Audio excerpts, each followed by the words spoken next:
ما صرح به الوزير في الندوة الأخيرة في حق الأساتذة يعني زاد كيشنج الأساتذة كونه يعني ينعتهم بأنهم حاصلين على الإجازة في البطالة.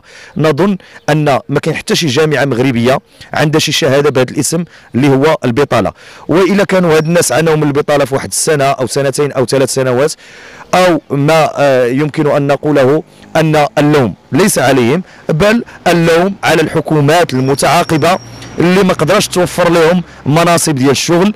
لذلك فكنقول للوزير أن هذا التراشق الإعلامي يعني لا بد من حصره وايجاد اعطينا واحد الاشاره ديال النيه من عندكم ونعطيكم حنا اشاره متبادله ونوجدوا واحد الحل لهذا المشكل.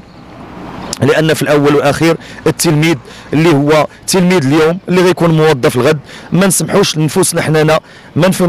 لنفوسنا حنا باش اننا نمروا ويحاسبنا تاريخيا على اننا سمحنا باش انه تكون عنده وظيفه هشه في المستقبل ويلومنا. لذلك نجدد ونقول على انه لا بد من التواصل، لا بد من الانفتاح، لا بد من الحوار الجاد والمسؤول عوض لغه القمع ولغه التهديد ولغه التضييق ومراسله الاساتذه بمراسلات مفادها الطرد وغير ذلك. ثم ان كل استاذ نراه يعني يساند الاساتذه او يدعمهم يعرض للمجلس التاديبي، من الاستاذ يحروا المدير بالقنيطره ثم الاستاذ الان بالداخله اللي عقدوا مجلس تاديبي لا لشيء الا لانه ساند الاساتذه الذين فرض عليهم التعاقد.